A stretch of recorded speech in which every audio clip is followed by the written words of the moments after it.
지금 유럽의 전략본부가 술렁이고 있습니다. 단 72시간 한 장의 교차 지도가 나토의 계산을 뒤흔들었죠. 미국의 인도태평양, 중국의 일대일로, 러시아의 신동방, 일본의 경제 루트, 모두 한국에서 만났습니다. 한국은 그저 작은 반도라던 전문가들은 말문을 잃었습니다. 반경 1000km 안에 인구 25%, 제조 40%, 세계의 심장이 이곳에 뛰고 있었던 겁니다. 이제 강대국들이 노리는 건 땅이 아니라 균형을 만드는 자리, 바로 한국입니다. 안녕하세요. 저는 노아 바인가르트입니다. 나토 전략국 선임 애널리스트로 일한 지 14년째였죠. 제 업무는 단순 명료했습니다. 동맹국의 억지력을 수치로 증명하는 것, 그게 전부였어요. 핵무기 몇 기, 사이버 방어망 몇 층, 미사일 요격률 몇 %. 엑셀 시트 한 장이면 전쟁의 승산이 계산됐고 14년 동안 그 계산이 틀린 적은 없었습니다. 2024년 11월 첫째 주, 브뤼셀 본부 회의실. 창밖으론 회색 하늘이 내려앉아 있었고 실내 형광등은 차갑게 빛났어요. 72시간 워게임 모델 검증 회의가 시작됐습니다. 저는 프레젠터 자리에 섰죠. 손에 든 리모컨 버튼을 누르자 스크린에 억지력 지수 공식이 떠올랐습니다. 핵 보유량, 사이버 공격 대응 속도, 동맹 군사력 합산치. 세 개 변수만으로 구성된 깔끔한 공식이었어요. 한반도 가중치는 0.3이었습니다. 10점 만점에 0.3. 낮은 숫자였지만 저는 확신했어요. 작은 영토, 핵무기 부재, 강대국 사이 위치라는 변수를 고려하면 합리적인 수치였으니까요. 72시간입니다. 제가 레이저 포인터로 그래프를 가리키며 말했어요. 공급망이 일시적으로 끊겨도 72시간만 버티면 대체 루트가 가동되고 체인은 회복됩니다. 한반도는 전략적 통로일 뿐이에요. 진짜 우선순위는 버튼에 있습니다. 핵과 사이버, 이 두 개가 억지력의 본질이죠. 회의실에 앉은 20명이 고개를 끄덕였습니다. 저는 가슴속으로 안도했어요. 14년 경력이 다시 한번 증명되는 순간이었으니까요. 그때였습니다. 알리사 마틴이 손을 들었어요. 유럽연합 안보국 소속, 40대 초반의 그녀는 늘 태블릿을 손에 쥐고 데이터를 뒤지는 사람이었습니다. 노아, 한 가지만 물어볼게요. 네, 말씀하세요. 배는 어떻게 우회하죠? 저는 잠깐 멈췄습니다. 배라니, 무슨 배를 말하는 걸까요? 배요? 네. 컨테이너선이요. 한반도 항구가 막히면 배들이 어디로 가나요? 중국 상하이는 이미 포화 상태고 일본 요코하마는 수심이 얕아서 대형 선박은 못 들어가요. 그럼 대체 루트는 구체적으로 어디죠? 질문이 정확했습니다. 저는 입술을 깨물었어요. 배 이야기는 제 모델 어디에도 없었습니다. 저는 미사일 궤도를 계산했고 핵탄두를 세웠고 사이버 방어망 레이어를 분석했어요. 하지만 바다 위를 떠다니는 컨테이너선의 항로 같은 건 한 번도 고려해 본 적이 없었습니다. 그건 경제 변수였고 전쟁 모델과는 별개라고 생각했으니까요. 알리사가 태블릿 화면을 회의실 스크린에 미러링했습니다. 그래프 하나가 떠올랐어요. 2023년 3월 수에즈 운하가 단 6일 막혔어요. 6일입니다. 그 결과 유럽 자동차 공장 가동률이 18% 떨어졌어요. 부품이 안 들어와서죠. 6일에 18%라면 72시간 회복 과정은 어떤 근거로 세우신 건가요? 숫자가 화면에 선명하게 떠 있었습니다. 6일, 18% 하락. 저는 목구멍이 매는 걸 느꼈어요. 회의실 공기가 무거워졌습니다. 파블로 로사스가 팔짱을 꼈어요. 에너지 지정학 자문, 50대 후반의 그는 목소리가 굵고 확신에 찬 사람이었습니다. 한반도는 원래 그런 곳입니다. 강대국 사이에 끼인 완충지대예요. 미국과 중국이 줄다리기 하는 곳이죠. 균형을 잡는다? 불가능합니다. 결국 한쪽으로 기울게 돼 있어요. 중간지대는 전략적 가치가 제한적입니다. 그의 말이 회의실을 채웠습니다. 저는 다시 제 화면을 봤어요. 0.3이라는 숫자가 눈에 걸렸습니다. 그 숫자를 산출할 때 저는 확신했었어요. 합리적이고 객관적이고 증명 가능한 수치라고요. 하지만 지금 알리사의 질문 앞에서 그 확신이 조금씩 흔들리기 시작했습니다. 노아, 72시간 안에 회복된다는 가정, 검증하셨나요? 알리사가 다시 물었어요.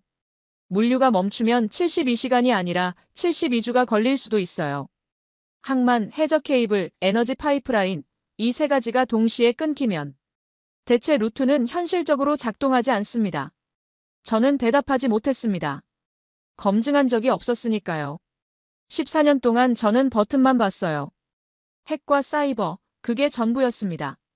땅은 보지 않았고 바다는 더더욱 보지 않았어요. 컨테이너선이 어디로 가는지, 케이블이 어디를 지나는지, 송유관이 어떻게 연결되는지 한 번도 생각해 본 적이 없었습니다. 회의가 끝났습니다. 결론 없이 어정쩡하게 끝났어요.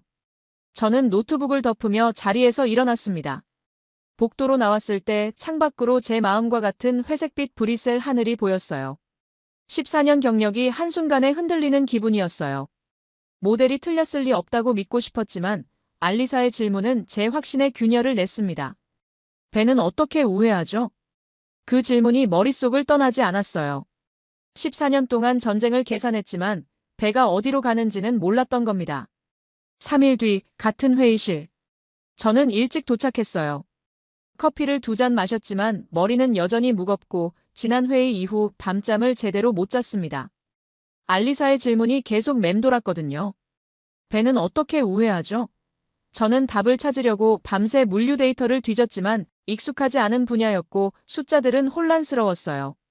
항만 처리량, 선박 대기 시간, 해저 케이블 용량 같은 변수들이 제 모델 어디에도 들어맞지 않았습니다.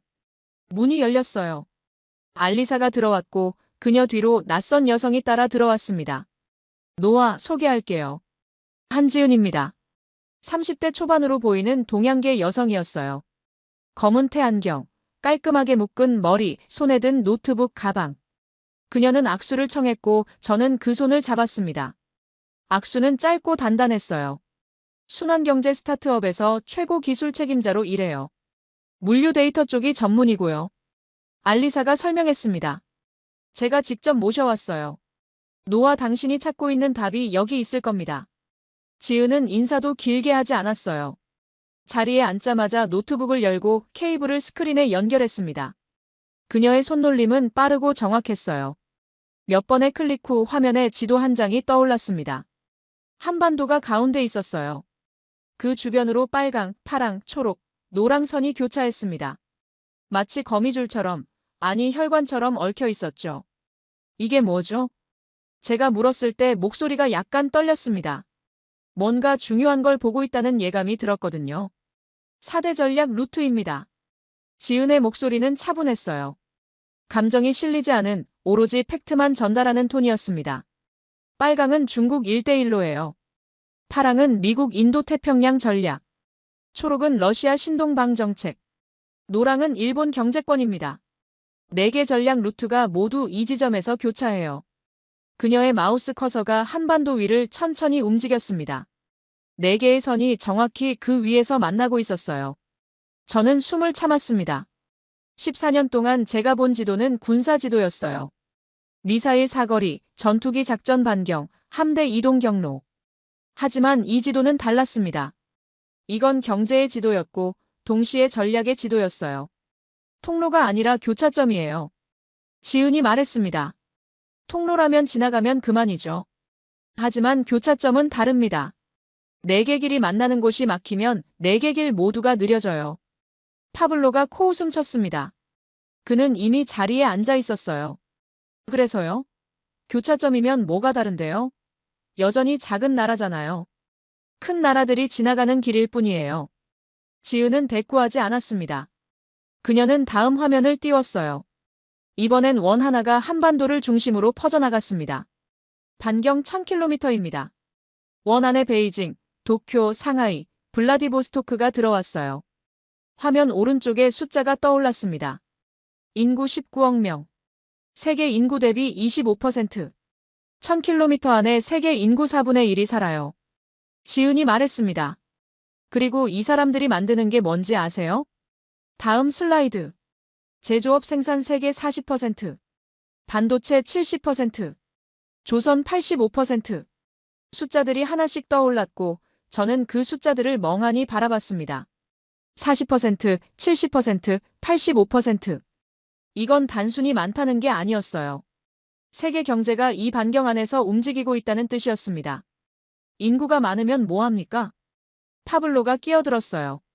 자원이 없으면 소용없어요. 한국엔 석유도 없고 가스도 없잖아요. 지은이 그를 쳐다봤습니다. 표정 변화는 없었지만 그녀의 시선은 날카로웠어요. 자원 이야기는 나중에 할게요. 지금은 밀도를 보세요. 그녀가 다음 지도를 띄웠습니다. 이번엔 파란 선들이 바다 밑을 따라 그려져 있었어요. 해저 케이블입니다. 선들이 복잡하게 얽혀 있었는데 놀랍게도 그 선들이 전부 부산, 인천을 거쳐갔습니다. 한국을 거치는 케이블이 17개예요. 한국이 끊기면 동북아 인터넷 속도가 40% 느려집니다. 금융거래는 실시간이잖아요. 0.1초 지연되면 거래가 취소돼요. 저는 펜을 들어 메모하기 시작했습니다. 해저 케이블 17개, 속도 40% 감소. 제 모델엔 이런 변수가 없었어요. 인터넷 속도가 억지력과 무슨 상관인가요? 하지만 지은의 설명을 듣다 보니 상관이 있었습니다. 금융이 멈추면 경제가 멈추고 경제가 멈추면 전쟁 수행 능력도 멈추니까요. 다음은 항만입니다. 지도가 바뀌었어요. 이번엔 항구들이 점으로 찍혀 있었고 부산항이 가장 큰 점으로 표시됐습니다. 부산항은 세계 6위 컨테이너 항만이에요. 하루 처리량 5만 개. 부산에서 요코하마까지 48시간, 상하이까지 48시간. 이 삼각 루트가 동북아 제조업의 심장입니다. 그녀가 삼각형 하나를 화면에 그렸어요. 부산, 요코하마, 상하이를 잇는 삼각형이었습니다. 이 루트가 48시간 지연되면 제조업 생산이 40% 타격받아요. 자동차, 반도체, 배터리 공장이 멈춥니다. 부품이 안 오니까요. 저는 펜을 멈췄습니다. 48시간에 40%라고요? 제가 72시간 버티면 회복된다고 했는데 48시간만 막혀도 40%가 날아간다는 건가요? 파블로가 다시 끼어들었습니다. 그럼 다른 항구 쓰면 되잖아요. 상하이, 칭다오, 요코하마. 대체 항구는 많아요. 지은이 고개를 저었어요. 이번엔 그녀가 표를 하나 띄웠습니다. 부산 수심 16m, 크레인 43기, 연중 무휴. 상하이 대기시간 72시간. 요코하마 수심 12m, 대형선 불가. 칭다오 동절기 결빙. 대체 불가능합니다. 지은의 말이 회의실에 꽂혔습니다. 상하이는 이미 포화해요. 배들이 3일을 기다려요. 요코하마는 수심이 얕아서 대형 컨테이너선이 못 들어가고요. 칭다오는 겨울에 얼어붙어요. 부산만이 수심 16m의 크레인 43기가 24시간 돌고 있습니다. 작아서 약한 게 아니에요. 빽빽해서 강한 겁니다. 저는 화면을 뚫어지게 봤습니다. 빽빽해서 강하다. 그 말이 머릿속에서 울렸어요. 14년 동안 저는 크기만 봤습니다. 영토가 크면 강하고 작으면 약하다고 생각했죠. 하지만 지은은 밀도를 말하고 있었어요. 얼마나 많은 게 좁은 공간에 집약돼 있는가. 그게 힘이라고 말하고 있었습니다. 알리사가 말했습니다. 노아, 이게 단일 실패 지점이에요. 하나가 끊기면 4개 전략 루트가 전부 느려집니다. 중국도, 일본도, 러시아도, 미국도 타격받아요. 지은이 마지막 문장을 던졌습니다. 교차점이 멈추면 4개 전략이 전부 감속돼요. 작은 게 문제가 아니라 빽빽한 게 답입니다. 회의실이 조용해졌어요. 파블로는 팔짱만 꼈습니다. 반박할 말을 찾지 못하는 것 같았어요. 저도 마찬가지였습니다. 제 모델이 틀렸어요. 완전히 근본적으로 틀렸습니다. 14년 동안 전 핵탄두를 세고 미사일 궤도를 계산하고 사이버 방어망을 분석했어요. 하지만 컨테이너는 세지 않았고 케이블은 추적하지 않았고 항만 처리량은 고려하지 않았습니다. 지은이 노트북을 덮으며 말했어요. 다음 주에 부산항 가보시겠어요? 직접 보시면 더 빠를 겁니다. 저는 고개를 끄덕였습니다. 직접 봐야 할 것 같았어요. 숫자만으론 부족했습니다. 모든 걸 제 눈으로 확인하고 싶었어요. 회의가 끝나고 복도에 섰습니다. 창밖으로 불이 셀 하늘이 보였어요. 여전히 회색이었지만 뭔가 달라 보였습니다. 14년 경력의 확신이 무너지고 있었고 그 자리에 새로운 의문이 자라나고 있었습니다. 제가 제시한 0.3이라는 숫자가 부끄러워지기 시작했어요. 한국을 그냥 작은 나라로만 봤으니까요. 일주일 뒤 부산항. 새벽 5시. 저는 알리사, 지은과 함께 부산항 관제센터 유리창 앞에 서 있었습니다. 밤새 비행기를 타고 왔고 시차 때문에 머리는 무거웠지만 잠은 오지 않았어요. 유리창 너머로 보이는 광경이 잠을 쫓아내고 있었죠. 컨테이너 크레인이 거대한 공룡처럼 늘어서 있었습니다. 빨강, 파랑, 노란 컨테이너가 산처럼 쌓여 있었고 크레인 팔이 쉬지 않고 움직이며 그것들을 들어올렸다 내렸다 반복했어요. 오렌지색 조명이 작업장을 밝히고 있었고 트럭들이 끊임없이 오가며 컨테이너를 실어 날랐습니다. 새벽인데도 멈춤이 없었어요. 마치 살아있는 유기체처럼 항구 전체가 호흡하고 있었습니다. 저게 다 배에 실려요? 제가 중얼거렸습니다. 하루 5만 개요. 지은이 대답했어요.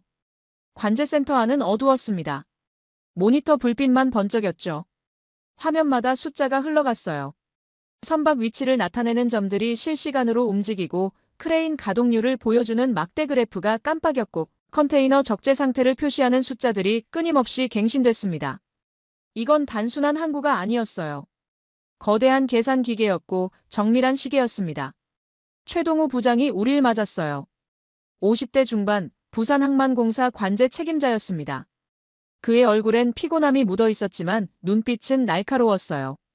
멀리서 오셨네요. 설명 바로 시작하겠습니다. 그가 모니터 하나를 가리켰습니다. 지금 부산항에 정박 중인 선박이 47척입니다. 대기선은 12척이고요. 평균 정박 시간은 18시간이에요. 18시간. 저는 그 숫자를 메모했어요. 상하이는 72시간이라고 지은이 말했었는데 부산은 4분의 1밖에 안 되는 시간이었습니다. 왜 이렇게 빠르죠? 제가 물었어요. 크레인 때문입니다. 최동우가 다른 화면을 띄웠어요. 크레인 43기가 실시간으로 움직이는 게 보였습니다. 빨강불은 가동 중, 초록불은 대기 상태였죠. 화면의 거의 전부가 빨강이었어요. 43기가 24시간 돌아요. 교대는 하지만 크레인은 멈추지 않습니다. 한 크레인이 시간당 30개 처리하니까 43 곱하기 30 곱하기 24시간 계산하면 하루 3960개가 나와요. 여기에 효율 계수 적용하면 실제론 5만 개 정도 나옵니다. 숫자가 명확했습니다. 저는 고개를 끄덕였어요. 이건 추상적인 개념이 아니었어요. 정밀한 계산이었고 최적화된 시스템이었습니다. 지은이 옆에서 말했습니다. 이제 삼각 루트를 보여드릴게요. 최동우가 화면을 전환했어요. 지도 위에 3개 점이 찍혔습니다. 부산, 요코하마, 상하이. 선으로 이어져 있었죠. 부산에서 요코하마까지 48시간, 부산에서 상하이까지 48시간입니다. 이 삼각형이 동부가 제조업을 먹여 살려요. 그가 키보드를 두드렸습니다. 시뮬레이션 하나 돌려볼게요. 만약 부산항이 48시간 멈추면 어떻게 될까요? 화면에 그래프가 떴습니다. 시간축이 가로로 생산량이 세로로 표시돼 있었어요. 0시간 정상 가동. 12시간 대기선 47척에서 89척으로 증가. 24시간 요코하마 부품 공급 15% 감소. 36시간 상하이 자동차 공장 가동률 25% 하락. 48시간 제조업 생산 40% 타격. 40%. 저는 숨을 들이켰습니다. 브뤼셀 회의실에서 지은이 보여준 그 숫자였어요. 하지만 여기서 보니까 더 실감났습니다. 이건 단순한 예측이 아니었어요. 부산항이 실제로 모니터링하고 있는 데이터였고 검증된 시뮬레이션이었습니다.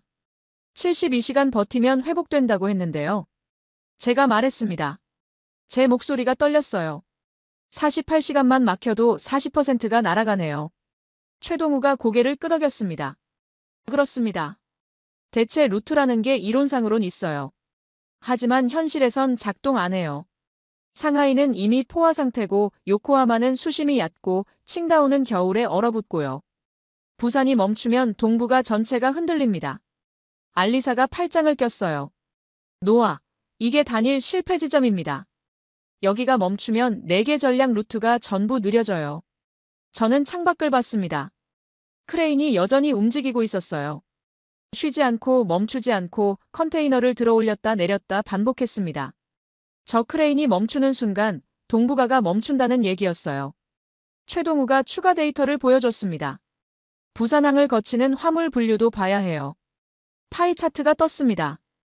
반도체 관련 34%, 자동차 부품 16%, 배터리 소재 12%, 기타 38%, 반도체, 자동차, 배터리. 이 세 개만 합쳐도 62%예요.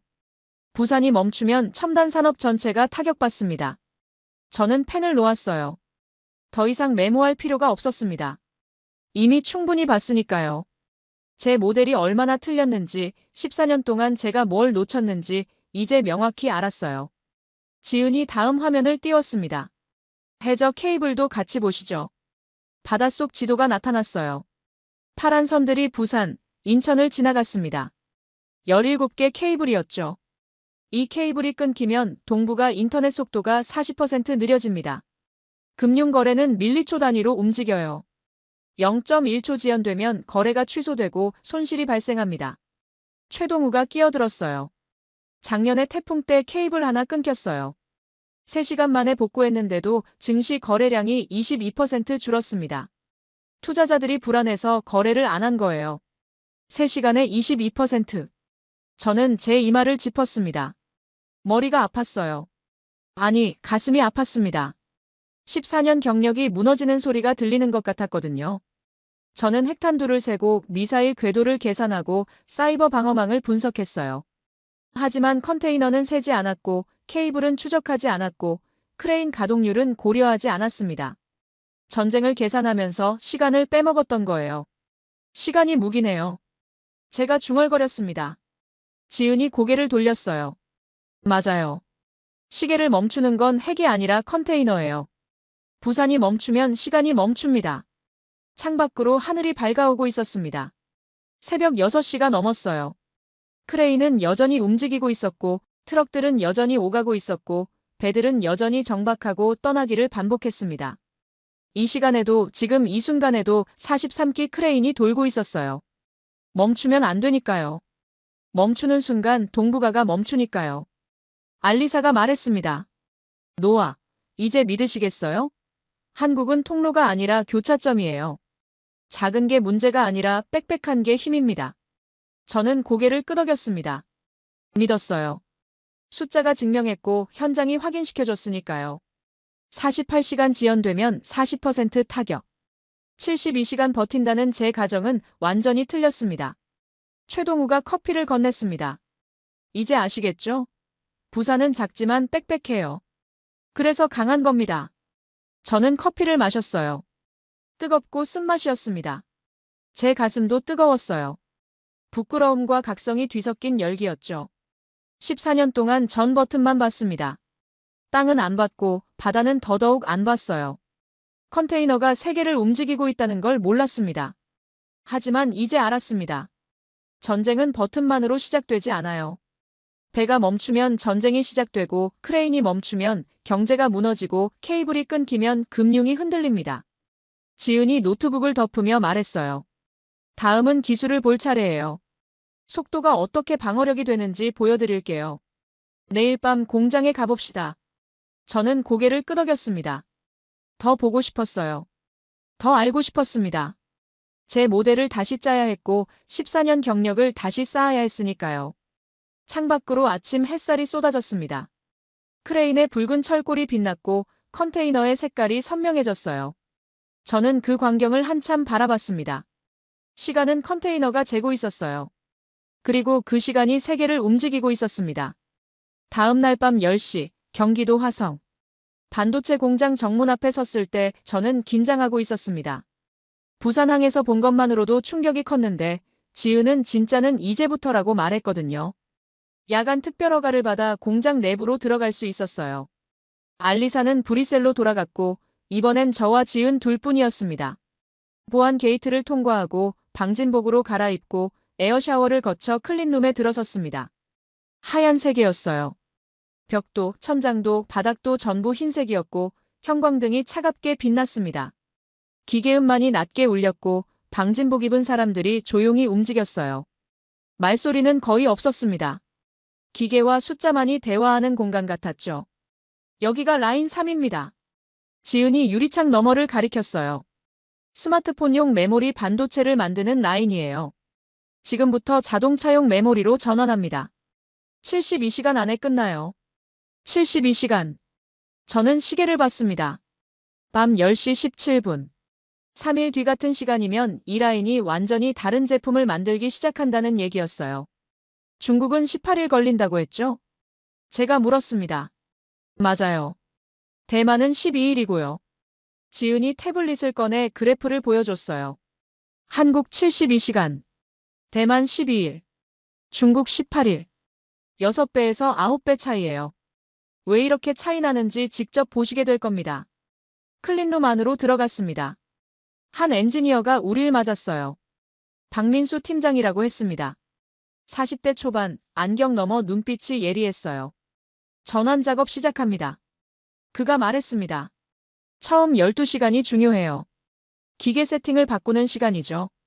그는 기계 앞으로 걸어갔습니다. 커다란 회색 박스 같은 장비였는데 표면에 터치스크린이 달려 있었어요. 박민수가 화면을 몇 번 터치하자 숫자들이 빠르게 바뀌었습니다. 온도, 압력, 가스 농도, 시간, 속도. 수십 개 변수가 동시에 조정됐어요. 그의 손놀림은 빨랐습니다. 망설임이 없었어요. 화면을 보고 판단하고 터치하고 확인하는 동작이 5분 만에 끝났습니다. 12년 차예요. 지은이 속삭였습니다. 손에 완전히 익었어요.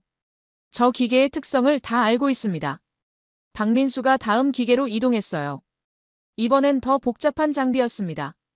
파이프들이 얽혀 있고 밸브가 여러 개 달려 있었어요.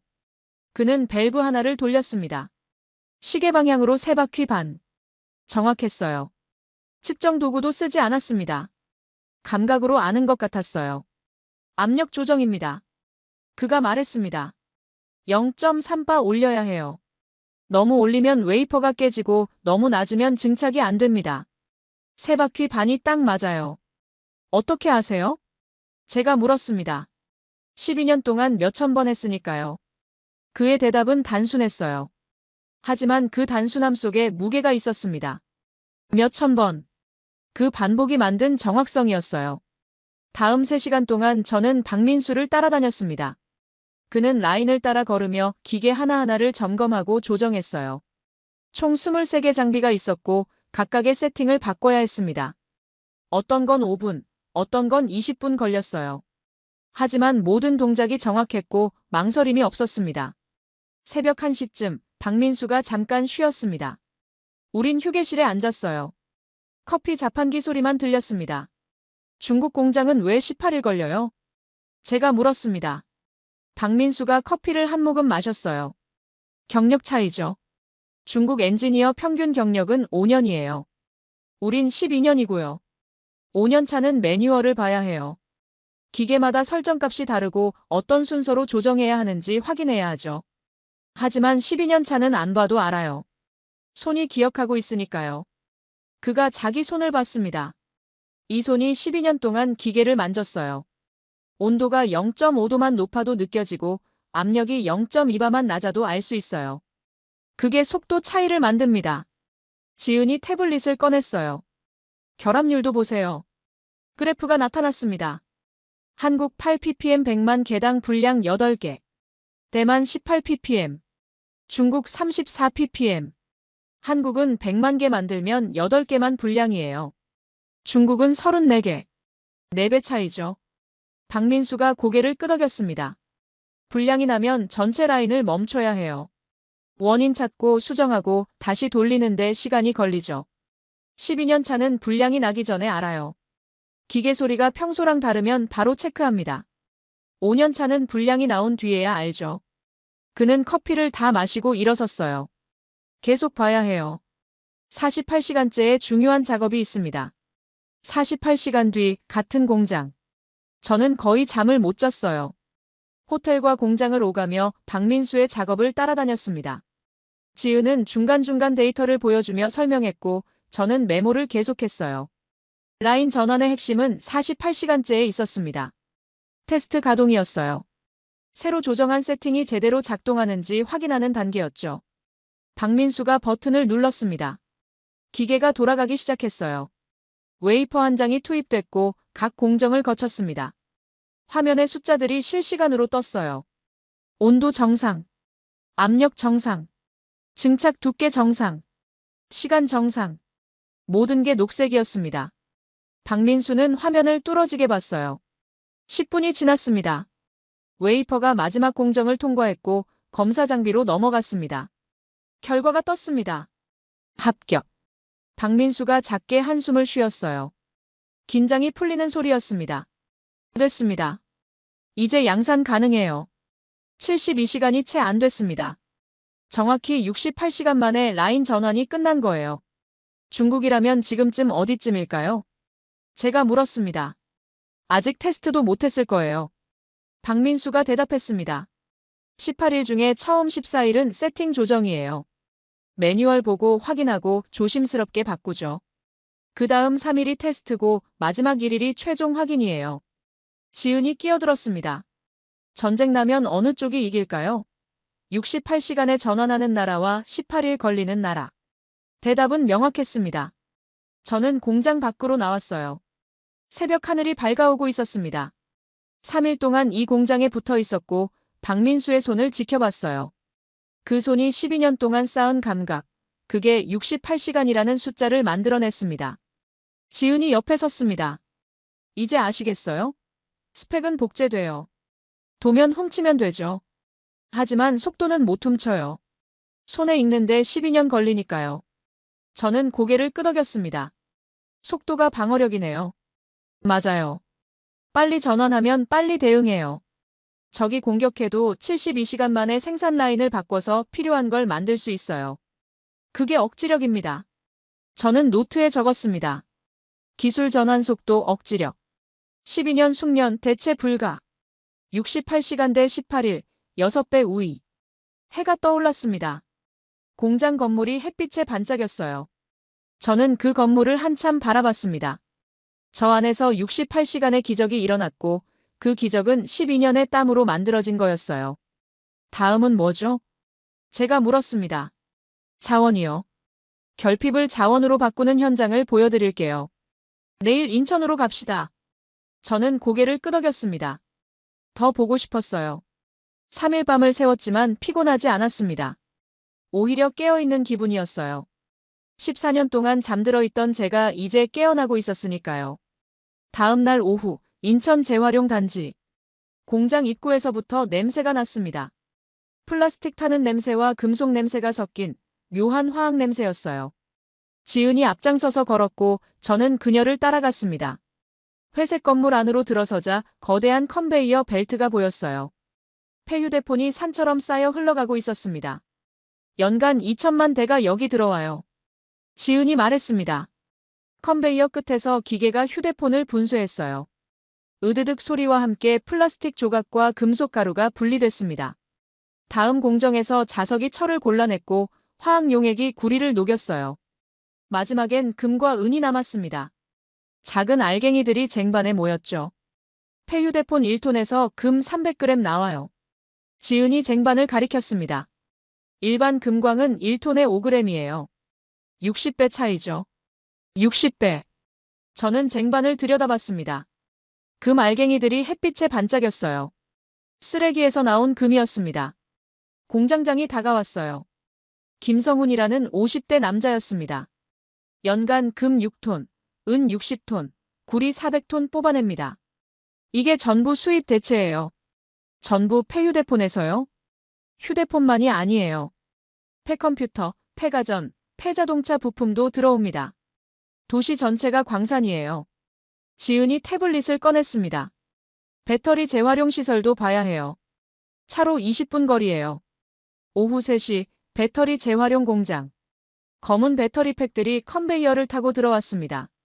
전기차에서 나온 폐배터리였어요. 기계가 배터리를 해체하고 분쇄하고 화학 처리했습니다. 마지막 탱크에서 하얀 가루가 나왔어요. 리튬입니다. 엔지니어가 설명했습니다. 순도 95%예요. 신규 채굴 리튬이랑 똑같습니다. 지은이 수치를 보여줬어요. 폐배터리 1톤에서 리튬 15kg 뽑아요. 에너지 비용은 신규 채굴보다 60% 적고요. 엔지니어가 덧붙였습니다. 2023년엔 8,000톤 회수했어요. 2025년 목표는 2만 톤, 2030년엔 3만 5천 톤입니다. 그럼 수입 의존도가 70%에서 30%로 떨어져요. 70%가 30%로. 저는 계산기를 꺼냈습니다. 리튬 수입량이 절반 이하로 줄어드는 거였어요. 중동 석유 공급이 끊기면요? 제가 물었습니다. 지은이 시뮬레이션을 띄웠어요. 비축유 91분 있어요. 그 사이 재활용 리튬으로 배터리 생산 유지하고 전기차 비율 높이면 석유 수요가 줄어듭니다. 90일 버티면 대체 루트 확보 가능해요. 90일. 3개월이었습니다. 짧지 않은 시간이었어요. 해상 풍력도 봐야 합니다. 엔지니어가 말했습니다. 2025년 발전 용량 12기가와트, 2030년 목표는 30기가와트예요. 천연가스 의존도를 낮추는 겁니다. 저는 숫자들을 메모했습니다. 도시광산 금 6톤, 재활용 리튬 95% 순도, 2030년 자급률 70%. 한국은 자원이 없는 게 아니었어요. 만들고 있었습니다. 지은이 공장 밖으로 나오며 말했습니다. 결핍을 설계로 메우는 거예요. 땅에서 못 캐면 쓰레기에서 캐고 수입이 끊기면 재활용으로 돌리고 석유가 없으면 전기로 바꾸는 겁니다. 저는 고개를 끄덕였습니다. 자원이 약점이 아니었어요. 전환 능력이 진짜 자원이었습니다. 다음은 외교예요. 지은이 말했습니다. 균형이 어떻게 힘이 되는지 보여드릴게요. 내일 비무장지대 근처로 갑시다. 저는 멈췄습니다. 비무장지대요? 네. 균형을 몸으로 느껴야 해요. 숫자만으론 부족합니다. 그녀의 눈빛이 진지했습니다. 저는 한숨을 쉬었어요. 3일 밤을 새우고 공장을 돌아다니고 이젠 국경까지 간다는 거였습니다. 하지만 거부할 수 없었어요. 여기까지 왔으니 끝까지 봐야 했습니다. 알겠습니다. 저는 대답했습니다. 해가 기울고 있었어요. 공장 굴뚝에서 연기가 피어올랐고 쓰레기 더미에서 금이 나오고 있었습니다. 다음 날 아침 경기도 파주. 비무장지대 전망대로 가는 길은 고요했습니다. 차창 밖으로 철책이 보였고 군부대 초소가 지나갔어요. 민간인 통제구역 팻말이 섰고 도로는 점점 좁아졌습니다. 지은이 운전대를 잡고 있었고 저는 조수석에서 창밖을 봤어요. 왜 여기로 온 거죠? 제가 물었습니다. 균형을 느껴야 해요. 데이터만으론 부족해요. 지은의 대답은 짧았습니다. 전망대에 도착했어요.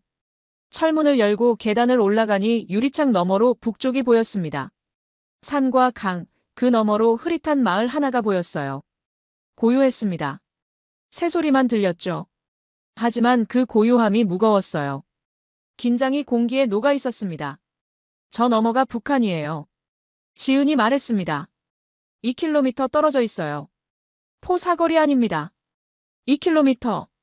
너무 가까웠어요. 저는 숨이 막혔습니다. 남쪽으로 60km 가면 서울이고요. 지은이 반대편을 가리켰습니다. 서울 인구 1000만, 수도권 인구 2600만.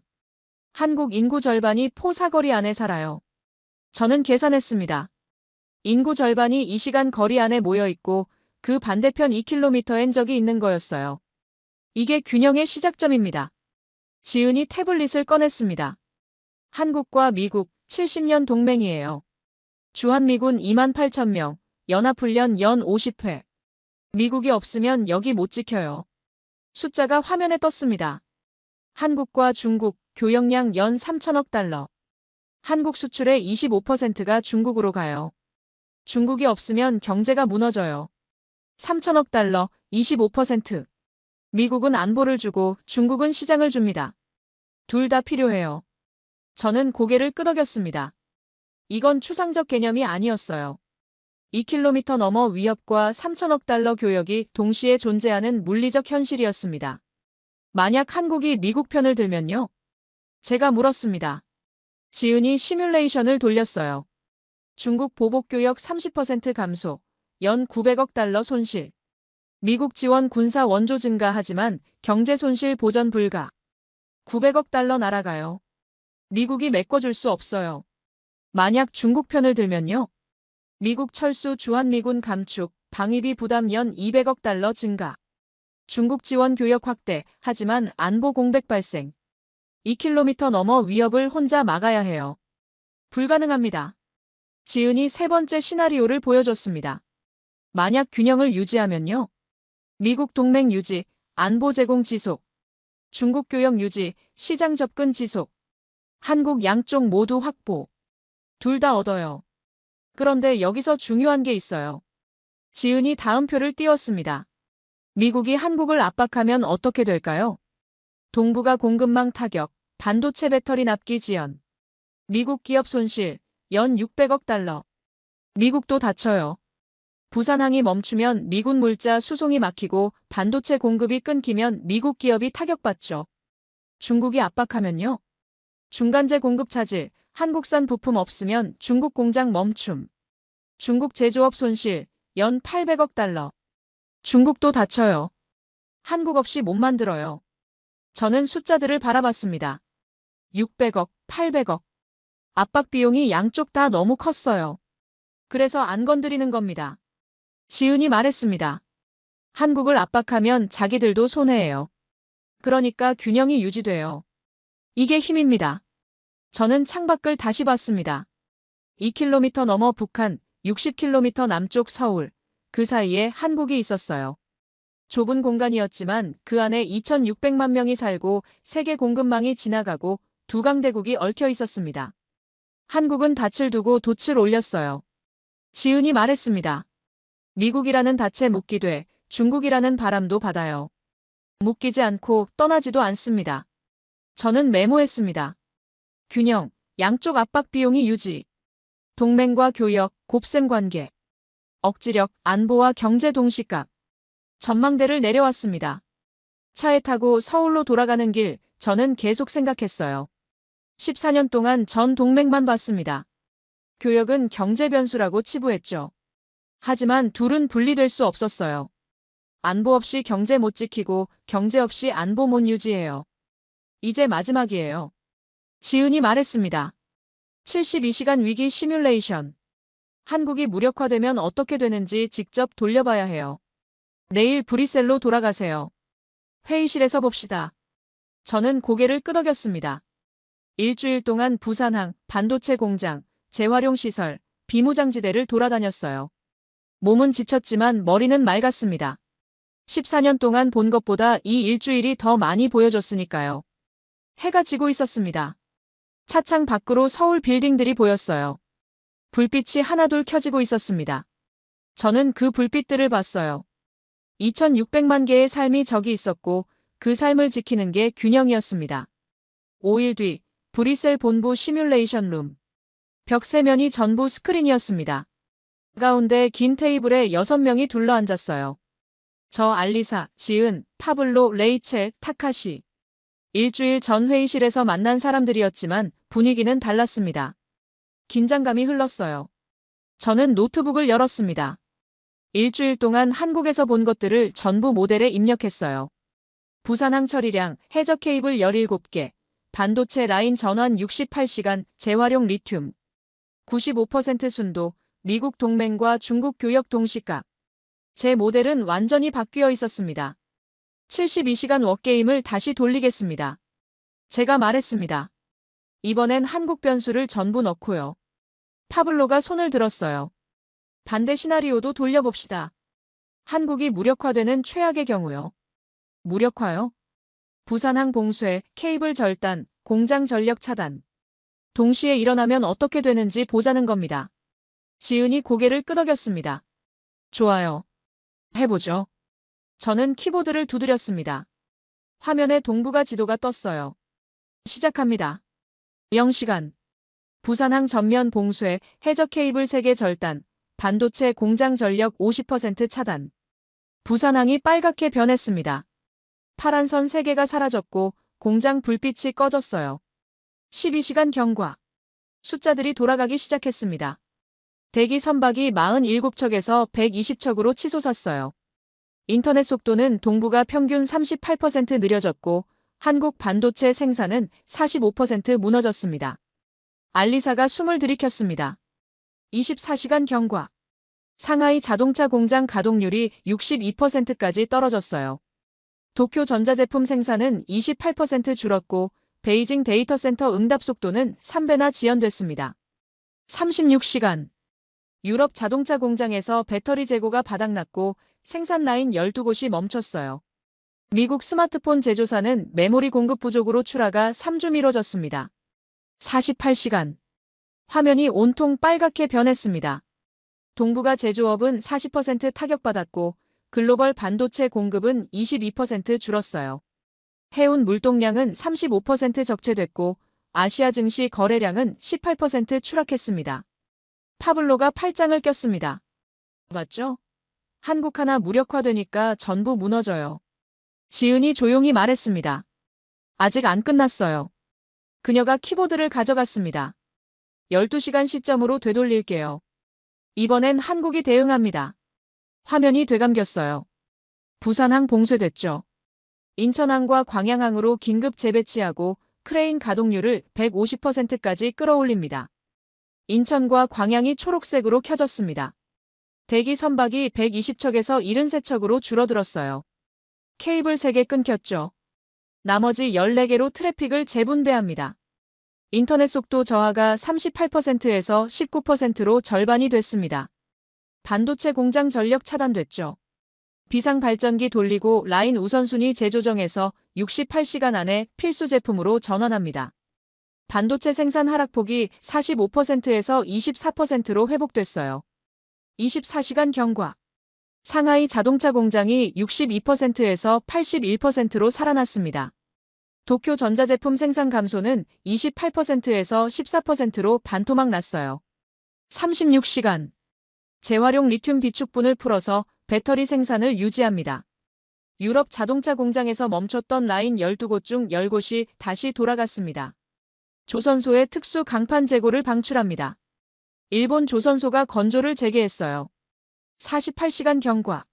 화면의 빨강이 주황으로 바뀌기 시작했고 주황은 다시 노랑으로 물들었습니다. 동북아 제조업 타격이 40%에서 22%로 떨어졌어요. 글로벌 반도체 감소는 22%에서 13%가 됐고 해운 적체는 35%에서 18%로 완화됐습니다. 72시간. 대부분 지역이 노랑이나 초록으로 바뀌었습니다. 최종 손실은 15%였어요. 처음 40%에서 25%포인트가 줄어든 겁니다. 38% 절감이었죠. 회의실이 조용했습니다. 레이첼이 먼저 입을 열었어요. 거의 절반을 막아냈네요. 지은이 그래프 2개를 나란히 띄웠습니다. 한쪽엔 한국 대응이 있는 시나리오, 다른 쪽엔 없는 시나리오였어요. 한국이 움직이면 손실 15%에 72시간 만에 회복됩니다. 안 움직이면 손실 53%의 회복까지 3주 걸려요. 파블로가 한숨을 쉬었습니다. 15%는 여전히 남잖아요. 완벽하게 막을 순 없어요. 하지만 40을 15로 줄이는 겁니다. 이게 완충의 힘이에요. 타카시가 물었습니다. 만약 한국이 아예 없으면요? 지은이 마지막 시뮬레이션을 돌렸습니다. 한국 변수를 완전히 지워버린 거였어요. 같은 위기 상황, 하지만 대응은 제로. 48시간이 지나자 동북아 제조업은 53% 붕괴됐고 글로벌 공급망은 34% 흔들렸습니다. 회복까지 최소 4주가 필요했어요. 한국이 있으면 15, 없으면 53입니다. 3배 넘게 차이나요. 알리사가 말했습니다. 한국이 완충제네요. 충격을 흡수하고 분산시키는. 맞아요. 균형이 무너지면 전쟁이 오고 균형을 지키면 시장이 와요. 한국은 균형을 만드는 축입니다. 저는 화면을 멍하니 봤습니다. 38% 절감, 72시간 회복. 숫자가 증명했어요. 제가 14년 동안 놓친 게 뭔지 이제 명확했습니다. 한국은 약한 게 아니었어요. 작지만 빽빽했고 느리지 않고 정확했고 결핍을 자원으로 바꿨고 균형을 힘으로 만들었습니다. 파블로가 입을 열었습니다. 인정합니다. 한국은 균형의 축이에요. 저는 노트북을 덮었습니다. 이제 보고서를 쓸 시간이었어요. 14년 경력을 뒤집는 보고서, 0.3을 1.8로 바꾸는 보고서를 써야 했습니다. 내일 전략위원회 회의가 있어요. 알리사가 말했습니다. 발표 준비되셨죠? 저는 고개를 끄덕였습니다. 네. 준비됐어요. 회의실을 나왔습니다. 복도 창밖으로 브뤼셀 밤하늘이 보였어요. 별이 떠 있었습니다. 저는 주먹을 쥐었습니다. 내일이면 세계가 알게 될 거예요. 한국이 통로가 아니라 교차점이라는 걸, 약한 게 아니라 완충제라는 걸, 요새가 아니라 지렛대라는 걸. 3주 뒤 브뤼셀 본부 대회의실. 나토 전략위원회 정례회의였습니다. 의장 1명, 위원 12명이 유자형 테이블에 앉아 있었어요. 저는 단상에 섰습니다. 손에 보고서가 있었어요. 제목은 포트리스 투 풀크럼, 한반도 억지력 재평가였습니다. 요새에서 지렛대로. 의장이 말했습니다. 노아 바인가르트 애널리스트, 발표 시작하세요. 저는 심호흡했어요. 14년 경력 중 가장 중요한 순간이었습니다. 제 모델을 뒤집고 제 확신을 무너뜨리고 다시 세운 결과를 발표하는 자리였으니까요. 감사합니다. 72시간 워게임 모델을 재검증한 결과를 보고 드립니다. 화면에 첫 슬라이드가 떴어요. 기존 억지력 지수는 핵무기, 사이버 방어, 동맹 군사력 3가지로 구성됐습니다. 이 모델로 계산한 한국 가중치는 0.3이었어요. 0.3이라는 숫자가 크게 나타났습니다. 하지만 이 모델엔 4개 층이 빠져 있었습니다. 다음 슬라이드. 부산항 사진이 떴어요. 첫째, 물류층입니다. 부산항은 세계 6위 컨테이너 항만으로 하루 5만 개를 처리하고 정박 시간은 18시간입니다. 부산에서 요코하마, 상하이까지 48시간 삼각 루트가 동북아 제조업의 심장이에요. 이 루트가 48시간 지연되면 제조업 생산이 40% 타격받습니다. 위원 1명이 손을 들었어요. 대체 항구는요?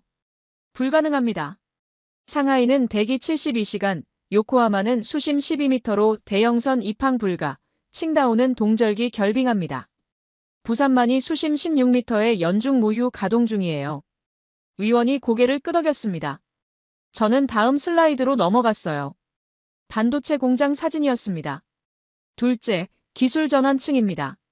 한국은 메모리 60%, 배터리 30%, 조선 40% 점유율을 가졌지만 중요한 건 점유율이 아닙니다. 속도예요. 그래프가 나타났습니다. 생산 라인 전환 시간. 한국은 72시간, 중국은 18일, 대만은 12일입니다. 결합률은 한국이 100만 개당 8개, 중국은 34개. 납기는 한국이 14일, 중국은 28일이에요. 속도는 대체 불가능합니다. 12년 숙련이 만든 속도는 복제할 수 없어요. 의장이 물었습니다. 기술은 언젠가 따라잡히지 않습니까? 10년 뒤엔 가능할 수 있습니다. 하지만 지금 전쟁 나면 누가 이기겠습니까? 억지력은 현재 시점의 능력으로 측정됩니다. 의장이 침묵했습니다. 저는 계속했어요. 셋째, 자원 전환층입니다. 도시광산 사진이 떴습니다. 한국은 자원이 없다는 게 통념이었어요. 하지만 만들고 있었습니다. 폐휴대폰 1톤에서 금 300g, 일반 금광의 60배예요. 폐배터리에서 리튬을 95% 순도로 회수하는데 비용은 신규 채굴보다 60% 적습니다. 2030년 자급률 목표는 70%예요. 결핍을 설계로 메운 겁니다. 위원 1명이 메모하기 시작했어요. 저는 다음 슬라이드를 띄웠습니다. 한국, 미국, 중국 삼각 구도였어요. 넷째, 균형 외교층입니다. 한국은 미국과 안보동맹, 중국과 교역관계를 동시에 유지합니다. 주한미군 28,000명, 중국 교역 3천억 달러예요. 양쪽을 압박하면 양쪽 다 손해입니다. 미국은 공급망 타격으로 연 600억 달러, 중국은 제조업 차질로 연 800억 달러 손실이 발생하죠. 그래서 균형이 유지됩니다. 압박 비용이 이익보다 크니까요. 의장이 앞으로 몸을 기울였습니다. 새 모델은요? 저는 공식을 띄웠습니다. 새 억지력 지수입니다. 핵무기 더하기 사이버 방어 더하기 기술 전환 속도 더하기, 그리고 동맹 가치 곱하기 교역 가치입니다. 마지막 두 항은 곱셈이에요. 둘 다 있어야 힘이 커지니까요. 저는 표를 띄웠습니다. 이 공식으로 재계산한 한국 가중치는 1.8입니다. 0.3에서 1.8로 6배 올랐어요. 회의실이 술렁였습니다. 위원 1명이 물었어요. 72시간 워게임 결과는요? 저는 마지막 슬라이드를 띄웠습니다. 한국 무력화 시나리오를 돌렸습니다. 한국 대응이 없으면 손실 53%의 회복까지 3주 걸려요. 한국 대응이 있으면 손실 15%의 72시간 만에 회복됩니다. 손실이 38% 줄어들죠. 한국이 움직이면 충격이 흡수되고 분산되고 빠르게 복구됩니다. 의장이 물었습니다. 결론은요? 저는 보고서 마지막 장을 펼쳤어요. 한국은 요새가 아닙니다. 지렛대예요. 화면에 문장 하나가 떴습니다. 지리는 위치를 정하고 한국은 시대를 정한다. 균형을 지켜라. 강대국은 세력을 모읍니다. 한국은 균형을 만들어요. 우리가 지킬 것은 영토가 아니라 균형입니다. 항만이 멈추면 공급망이 붕괴되고 케이블이 끊기면 금융이 흔들리고 기술 전환이 늦으면 전쟁에서 집니다. 한국은 이 모든 걸 72시간 안에 재조정할 수 있는 유일한 교차점입니다. 회의실이 조용했어요. 10초쯤 지났을까요? 의장이 손뼉을 쳤습니다. 다른 위원들도 박수를 쳤어요. 채택합니다. 운영 지침에 공급망과 안보 연동 조항을 추가하겠습니다. 항만 보호, 해저 케이블 방어, 기술 전환 속도 지표를 억지력 지수에 포함시키세요. 저는 심호흡했어요. 가슴이 뜨거웠습니다. 14년 만에 제대로 봤으니까요. 회의가 끝나고 복도에 섰습니다. 알리사가 다가왔어요. 축하해요, 노아. 모델을 바꿨어요. 혼자 한 게 아닙니다. 다들 도와줬죠. 지은이 옆에 서 있었어요. 이제 시작이에요. 정책이 실행돼야 의미 있죠. 저는 고개를 끄덕였습니다. 실행될 겁니다. 숫자가 증명했으니까요. 창밖으로 불이 셀 하늘이 보였어요. 구름 한 점 없는 파란 하늘이었습니다. 저는 보고서를 가슴에 안았어요. 포트리스 투 풀크럼. 요새에서 지렛대로. 14년 동안 전 버튼만 봤습니다. 미사일만 세고 핵탄두만 계산했어요. 하지만 이젠 알았습니다. 전쟁은 버튼만으로 막는 게 아니에요. 배가 움직이고 컨테이너가 쌓이고 케이블이 연결되고 공장이 돌아가야 막는 겁니다. 그리고 그 중심에 한국이 있었어요. 작지만 중요한 모든 것이 다 있는 나라. 느리지 않고 정확한 나라. 결핍을 설계로 메우는 나라. 균형을 만드는 나라. 지은이 말했습니다. 노아, 커피 한잔 할까요? 좋아요. 우린 복도를 걸었어요. 햇빛이 창문으로 쏟아졌습니다. 따뜻했어요. 제 가슴도 따뜻했습니다. 14년 만에 제대로 시작하는 기분이었으니까요. 세계는 이제 알게 될 겁니다. 한국은 통로가 아니라 교차점이고 약한 게 아니라 완충제고 요새가 아니라 지렛대라는 걸. 지리가 위치를 정한다면 한국은 시대를 정합니다. 균형을 지키는 자가 세계를 움직이니까요. 이 이야기가 가슴에 와닿으셨다면 좋아요 버튼으로 응원해 주시고 구독도 꼭 부탁드려요. 그리고 댓글에 균형 두 글자만 남겨주세요. 여러분의 댓글 하나하나가 우리가 만드는 균형을 세계에 알리는 힘이 됩니다. 끝까지 시청해 주셔서 진심으로 감사드립니다. 지금 세계 고고학계가 충격에 빠졌습니다. 1000년 동안 단 한 번도 동양의 기술을 인정하지 않던 서구 학계가 처음으로 신라의 이름을 기술 문명사에 올렸습니다. 로마보다 150년 앞섰고 페르시아보다 정밀했으며 중국의 어떤 유물보다 순수했습니다. 서기 520년 경주의 한 무덤. 금관 옆에서 파란 유리 조각 하나가 나왔습니다. 그 조각은 1500년의 시간을 건너 오늘 교과서를 다시 쓰고 있습니다. 현미경 아래 0.01 커팅 패턴. 굴절률 1.54. 옥스퍼드 교수들은 무릎을 꿇었고 베이징 학회는 침묵했습니다. 그리고 그날 영국 학자 올리버 그랜트는 이렇게 말했습니다. 그들은 빛을 수입하지 않았다. 그들은 스스로 빛이 되었다. 안녕하세요. 저는 올리버 그랜트입니다. 영국 옥스퍼드 대학교 고고유리학과 교수예요. 지난 25년간 로마 유리, 페르시아 유리, 이집트 유리를 연구했죠. 제 이름 석자가 박힌 논문만 37편이에요. 학계에서는 절 유리의 역사를 쓰는 사람이라 불렀습니다. 그런 제가 지금 인천공항 입국장을 걷고 있어요. 베이징 고고학회로부터 이메일 한 통을 받았습니다. 제목은 간결했죠. 한국 신라 유리 유물 검증 의뢰. 중국 측 연락책은 제게 이렇게 설명했어요. 그랜트 교수님, 한국에서 출토된 유리 유물들이 있습니다. 우리는 이것이 중국 기술의 전파로 보고 있어요. 하지만 한국 측은 독자 제작을 주장하고 있습니다. 전화기 너머 목소리가 조심스러웠어요. 제3자의 객관적 검증이 필요합니다. 교수님만이 이 논쟁을 정리할 수 있어요. 솔직히 말하면 흥미가 없었습니다. 동아시아 유리는 제 전문 분야가 아니었어요. 게다가 신라요? 저는 그 나라에 대해 아는 게 거의 없었습니다. 한국 반도 어딘가에 있던 작은 왕국. 중국 문명의 변방. 그게 제가 가진 전부였어요. 하지만 연구비는 달랐습니다.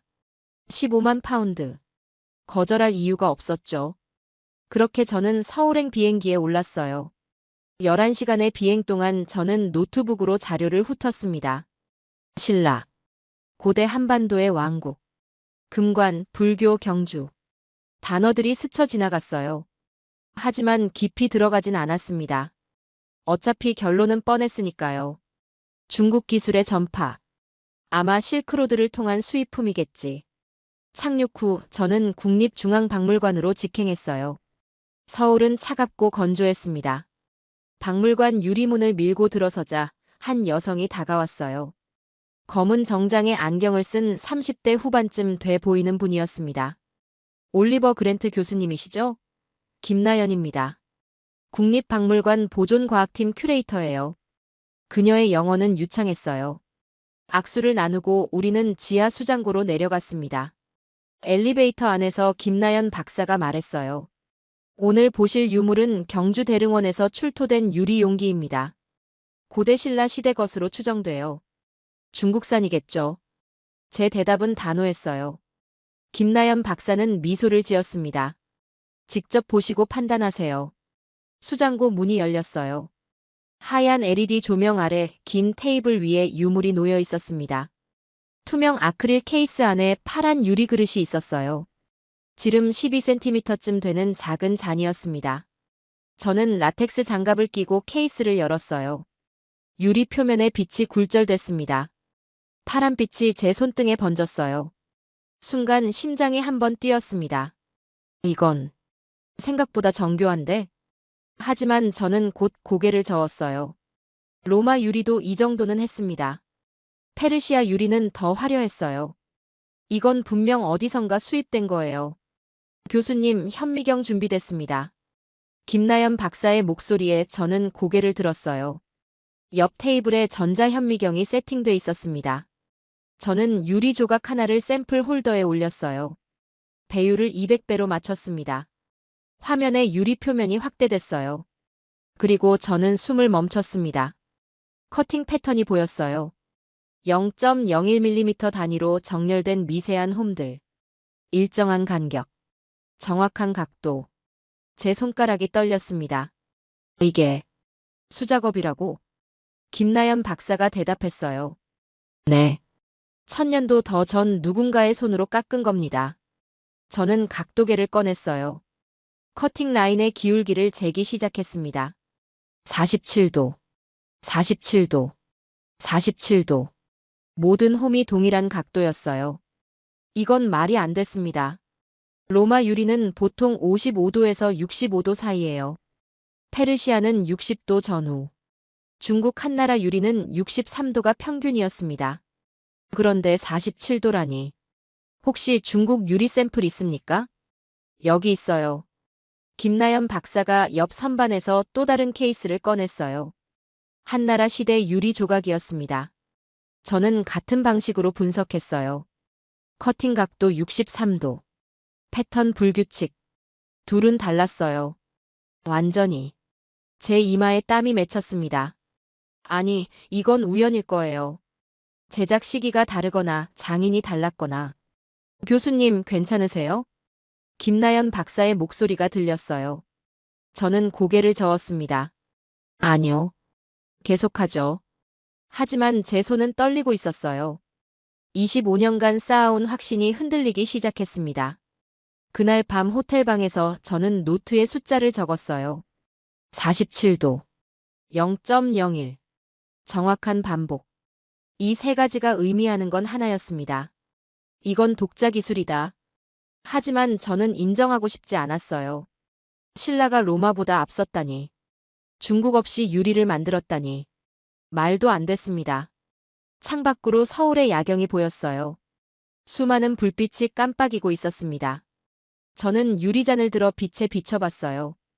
파란빛이 손바닥에 번졌습니다. 1000년도 더 전 누군가도 이 빛을 봤을 거예요. 그때 저는 알았습니다. 이건 단순한 검증이 아니라고. 제 모든 믿음이 시험받는 순간이라고요. 다음 날 아침, 저는 박물관 보존과학실로 다시 들어갔습니다. 김나연 박사가 이미 와 있었어요. 그녀는 분광 분석기 앞에 서 있었습니다. 어젯밤 잘 주무셨어요? 아니요. 솔직한 대답이었어요. 저는 새벽까지 자료를 뒤적였습니다. 로마 유리, 페르시아 유리, 중국 유리의 커팅 각도를 모두 확인했어요. 47도는 어디에도 없었습니다. 제 손에 든 커피는 이미 식어 있었어요. 김나연 박사가 말했습니다. 오늘은 성분 분석을 해볼까 해요. 유리의 화학 조성을 보면 원산지를 특정할 수 있거든요. 좋습니다. 저는 의자를 당겨 앉았어요. 분광 분석기 옆에 레이저 현미경이 놓여 있었습니다.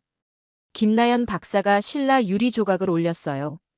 레이저 빔이 샘플 표면을 스캔하기 시작했습니다. 모니터에 그래프가 떴어요. 가로축은 파장, 세로축은 강도였습니다. 저는 숨을 참고 화면을 응시했어요.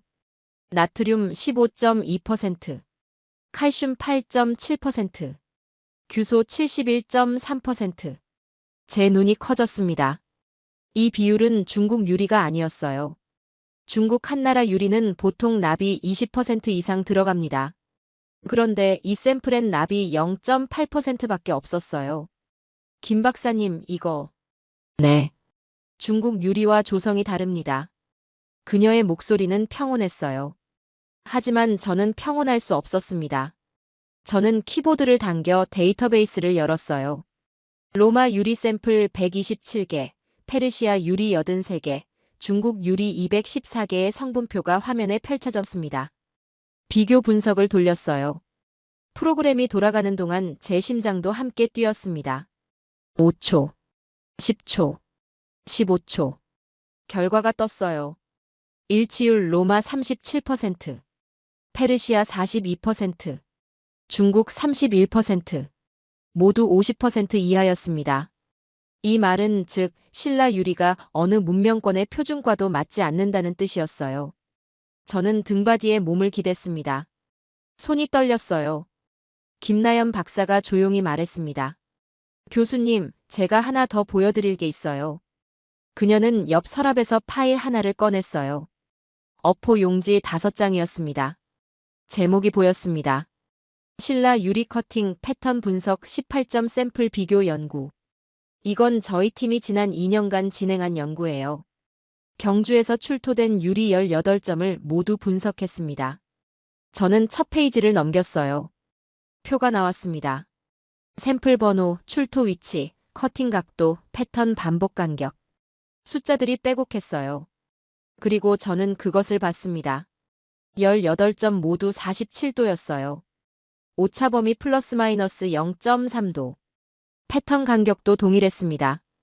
0.52mm, 0.51mm, 0.53mm. 이건 우연이 아니었어요. 이건 표준이었습니다. 누군가 자국의 방식으로 빛을 깎은 겁니다. 김나연 박사의 말이 귓가에 울렸어요. 저는 페이지를 한 장 더 넘겼습니다. 현미경 사진이 나왔어요. 유리 표면을 5000배 확대한 이미지였습니다. 홈의 단면이 보였어요. V자 형태였습니다. 그런데 일반적인 V자가 아니었어요. 한쪽 면이 다른 쪽보다 0.002mm 더 깊었습니다. 이게 무슨 의미죠? 제 질문에 김나연 박사가 대답했어요. 빛의 굴절 방향을 조절한 겁니다. V자를 비대칭으로 만들면 빛이 특정 각도로만 반사돼요. 아마 의도적인 설계였을 거예요. 제 뇌가 멈췄습니다. 1000년도 더 전에 누군가가 빛의 물리학을 이해하고 있었다는 말이었어요. 불가능해요. 제 입에서 말이 새어나왔습니다. 17세기에야 스넬의 법칙이 정립됐어요. 굴절률 계산은 근대 광학의 영역입니다. 고대인이 이걸 알 리가 없어요. 김나연 박사는 고개를 저었어요. 계산하지 않았을 수도 있어요. 경험으로 터득했을 겁니다. 수백 번, 수천 번 깎다 보니 가장 아름다운 각도를 찾아낸 거죠. 저는 다시 모니터를 봤어요. 분광 분석 그래프가 여전히 떠 있었습니다. 규소 71.3%. 이 수치도 이상했어요. 김 박사님, 규소 함량이 너무 높지 않습니까? 일반적인 고대 유리는 65% 전후인데요. 맞아요. 그래서 저희가 추가 분석을 했어요. 그녀가 키보드를 두드렸습니다. 새 창이 열렸어요. 불순물 분석 결과였습니다. 철 0.002%, 알루미늄 0.001%, 마그네슘 0.003%. 제 입이 벌어졌어요. 불순물이 0.006%밖에 안 됐습니다. 현대공업용 유리도 0.01%는 나와요. 그런데 고대 유리가 이보다 순수하다니. 어떻게 정제한 거죠? 모릅니다. 그게 지금 저희가 밝혀내려는 거예요. 김나연 박사의 목소리가 단단했어요. 저는 의자에서 일어났습니다. 창문으로 걸어갔어요. 밖에는 박물관 정원이 보였습니다. 은행나무 잎이 노랗게 물들어 있었어요. 제 머릿속이 복잡했습니다. 47도. 0.006%. 규소 71.3%. 비대칭 V자 단면. 이 모든 게 한 가지를 가리키고 있었어요. 신라는 독자적으로 유리를 만들었다. 하지만 인정하면 모든 게 무너졌습니다. 제가 쓴 논문 37편. 제가 강의한 내용들. 동아시아 유리는 중국에서 시작됐다는 정설. 다 틀린 거였어요. 교수님. 김나연 박사가 제 뒤에서 말했습니다. 애국이 아니에요. 저는 증거로 말하고 싶을 뿐입니다. 저는 고개를 돌렸어요.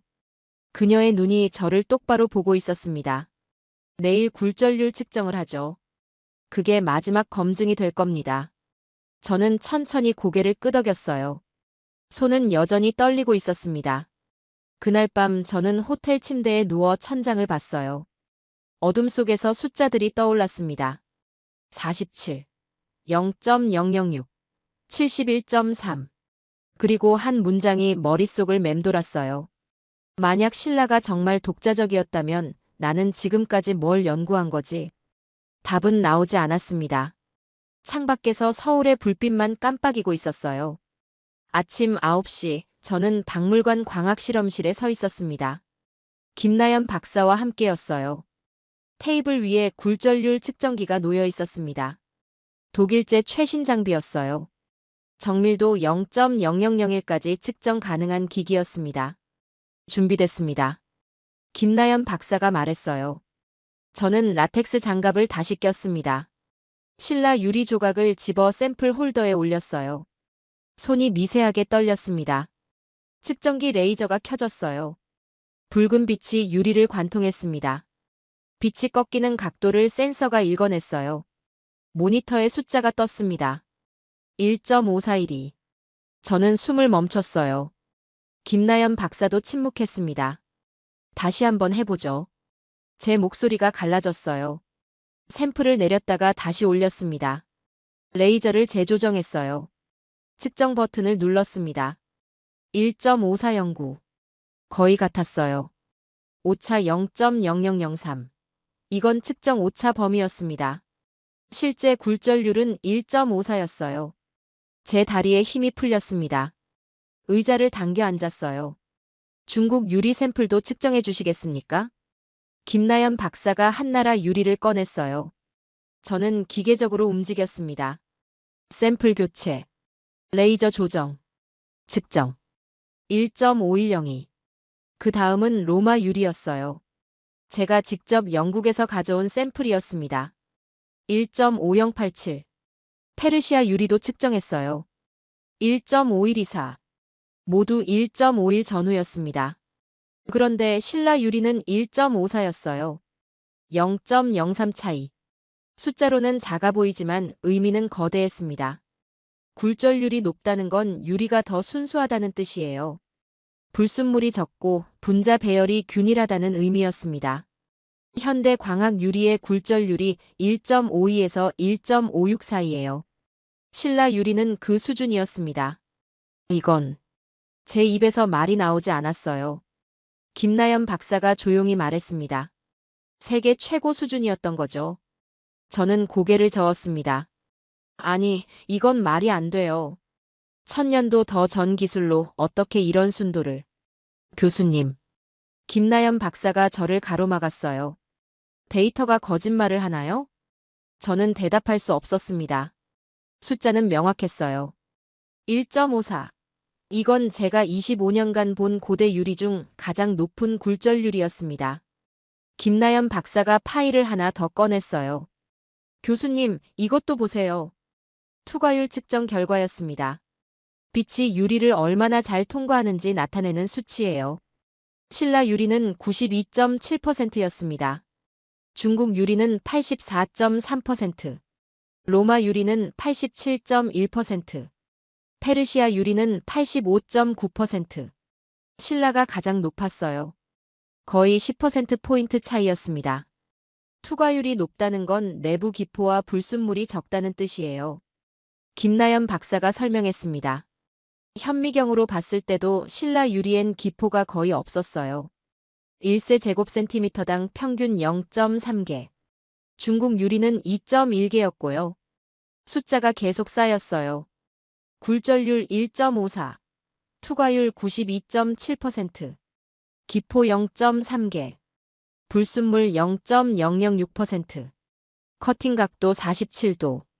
이 모든 게 한 방향을 가리키고 있었습니다. 저는 자리에서 일어났어요. 창문으로 걸어갔습니다. 밖에는 가을 햇살이 쏟아지고 있었어요. 나무 그림자가 땅에 길게 드리워졌습니다. 이건 수입이 아니라 독립이다. 제 입에서 말이 새어나왔어요. 김나연 박사가 뒤에서 대답했습니다. 그렇게 생각하시나요? 저는 천천히 고개를 끄덕였어요. 중국에서 수입했다면 굴절률이 같아야 해요. 기술이 전파됐다면 커팅 각도가 비슷해야 하고요. 하지만 전부 달라요. 완전히. 그럼 결론은? 김나연 박사의 질문이었어요. 저는 돌아서서 그녀를 봤습니다. 신라는 자체 기술로 유리를 만들었습니다. 그것도 당대 세계 최고 수준으로요. 말을 하고 나니 온몸에 힘이 빠졌어요. 25년간 쌓아온 믿음이 무너지는 소리가 들렸습니다. 김나연 박사가 말했어요. 교수님, 사실 하나 더 있어요. 그녀가 서랍에서 오래된 사진 한 장을 꺼냈습니다. 흑백 사진이었어요. 유물 발굴 현장이었습니다. 이건 대릉원 98호분 발굴 당시 사진이에요. 금관 바로 옆에서 유리 그릇이 나왔어요. 사진 속에 금관이 보였어요. 그 옆에 작은 파란 유리 그릇. 바로 제가 며칠째 분석하고 있는 그 유물이었습니다. 금관과 함께 묻혔다는 건 중요한 의미가 있어요. 김나연 박사가 설명했습니다. 신라에서 금관은 왕의 상징이에요. 가장 귀한 물건과 함께 묻는 거죠. 만약 이 유리가 수입품이었다면 그냥 교역품일 뿐이에요. 하지만 금관 옆에 뒀다는 건 그들이 이 유리를 특별하게 여겼다는 뜻이군요. 제가 문장을 완성했어요. 김나연 박사가 고개를 끄덕였습니다. 저는 다시 측정기를 봤어요. 모니터엔 여전히 1.541이라는 숫자가 떠 있었습니다. 1000년도 더 전 누군가가 이 유리를 만들었어요. 모래를 녹이고 불순물을 제거하고 정확히 47도 각도로 깎았습니다. 그리고 그 결과물은 로마보다 페르시아보다 중국보다 순수했어요. 어떻게 한 거죠? 제 질문에 김나연 박사가 대답했습니다. 그걸 밝혀내는 게 우리 일이겠죠. 저는 천천히 숨을 내쉬었어요. 가슴이 두근거렸습니다. 두려움과 흥분이 뒤섞인 감정이었어요. 김 박사님, 이 결과를 학회에 발표해야 합니다. 동의하세요? 예. 하지만 저는 잠시 망설였어요. 중국 측에서 가만히 있지 않을 겁니다. 베이징 고고학회가 저를 초청한 이유는 신라는 중국의 영향권이라는 결론을 원했기 때문이에요. 제가 정반대 결과를 내놓으면 압박이 들어오겠죠. 김나연 박사의 목소리가 차분했어요. 하지만 진실은 바뀌지 않아요. 굴절률 1.54는 거짓말을 하지 않으니까요. 저는 고개를 끄덕였습니다. 그녀의 말이 맞았어요. 좋아요. 발표하죠. 데이터를 정리해서 논문을 쓰겠습니다. 그날 오후, 저는 호텔방에서 노트북을 열었어요. 빈워드 문서가 화면에 떴습니다. 커서가 깜빡이고 있었어요. 제목을 입력했습니다. 신라 왕국의 독자 유리기술 굴절률 분석을 통한 증거. 타이핑을 시작했어요. 손가락이 키보드 위에서 움직였습니다. 숫자들이 문장이 되고 문장들이 단락이 됐어요. 창밖으로 해가 지고 있었습니다. 서울의 하늘이 주황빛으로 물들었어요. 저는 쉬지 않고 썼습니다. 자정이 넘어서야 첫 초고가 완성됐어요. 12페이지. 그래프 7개. 표 3개. 결론 부분을 다시 읽었습니다. 굴절률 1.54는 신라가 독자적인 유리 제조 기술을 보유했음을 증명하며 이는 동시대 중국, 로마, 페르시아의 기준을 초과하는 수준이었다. 저는 노트북을 닫았어요. 침대에 누웠습니다. 천장을 바라봤어요. 이제 돌아갈 수 없었습니다. 이 논문을 발표하는 순간 저는 학계의 적이 될 거예요. 특히 중국 학자들에게요. 하지만 숫자는 명확했어요. 1.54. 이건 진실이었습니다. 눈을 감았어요. 어둠 속에서 파란 유리가 떠올랐습니다. 빛이 그 안에서 굴절되고 있었어요. 1000년도 더 전 누군가의 손길이 느껴졌습니다. 3주 후, 저는 이란 테헤란 공항에 내렸습니다. 김나연 박사로부터 이메일을 받은 건 논문 초고를 완성한 다음 날이었어요. 교수님, 사마르칸트 대학의 알리 레자 박사가 연락을 해왔어요. 페르시아 유적에서 신라 관련 기록을 발견했다고 합니다. 저는 즉시 답장을 보냈습니다. 만나고 싶습니다. 그렇게 저는 이란행 비행기에 올랐어요. 11시간 비행 끝에 도착한 테헤란은 건조하고 뜨거웠습니다. 공항 밖에서 한 남자가 손을 흔들고 있었어요. 올리버 그랜트 교수님? 40대 중반쯤 돼 보이는 남자였습니다. 수염이 짙고 눈빛이 예리했어요. 알리 레자입니다. 사마르칸트 대학 고대사 교수예요. 우리는 악수를 나눴어요. 그의 손은 거칠었습니다. 오랜 발굴 작업으로 생긴 굳은 살이 만져졌어요. 먼 길 오셨습니다. 차가 준비돼 있어요. 우리는 낡은 토요타에 올라탔어요. 테헤란 시내를 벗어나 남쪽으로 2시간을 달렸습니다. 도시가 사라지고 사막이 펼쳐졌어요. 모래와 바위뿐인 풍경이었습니다. 어디로 가는 겁니까? 제 질문에 알리 레자가 대답했어요. 샤프루 유적지입니다. 사산 왕조 시대 도시예요. 3세기에서 7세기까지 번성했던 곳이죠. 차는 계속 달렸어요. 해가 중천에 떠 있었습니다. 온도계는 38도를 가리키고 있었어요. 1시간쯤 더 가자 폐허가 보였습니다. 무너진 돌기둥들, 깨진 성벽, 모래에 반쯤 묻힌 계단. 알리 레자가 차를 세웠어요. 도착했습니다. 우리는 내렸어요. 뜨거운 바람이 얼굴을 때렸습니다. 알리 레자가 앞장서서 걸었어요. 저는 그를 따라갔습니다. 폐허 한가운데에 큰 돌판이 누워 있었어요. 2미터는 좋게 되는 화강암이었습니다. 표면에 글자가 새겨져 있었어요. 파흘라비 문자였습니다. 이게 그겁니까? 제 질문에 알리 레자가 고개를 끄덕였어요. 네. 작년 발굴 중에 발견했어요. 사산조 샤프루 2세시기 비문으로 추정됩니다. 4세기 중반쯤이죠. 그는 무릎을 꿇고 비문을 어루만졌어요. 여기 보세요. 그의 손가락이 글자 하나를 가리켰습니다. 저는 몸을 숙였어요. 이건 신라예요. 신라를 뜻합니다. 제 심장이 뛰었어요. 알리 레자가 계속 설명했습니다. 전체 문장은 이래요. 동쪽 바다 건너 신라에서 온 빛나는 그릇, 왕의 연회를 밝히다. 저는 숨을 멈췄어요. 빛나는 그릇이라니. 유리예요. 틀림없어요. 알리 레자의 목소리가 확신에 차 있었어요. 사산조 페르시아에서 유리는 사치품이었어요. 왕실 연회에 쓰인다는 건 최고급 물품이란 뜻입니다. 그는 다른 부분을 가리켰어요. 여기엔 더 흥미로운 게 있어요. 그 빛은 서쪽에서 온 것과 다르며 물처럼 맑고 하늘처럼 푸르다. 서쪽은 로마를 뜻해요. 신라 유리가 로마 유리와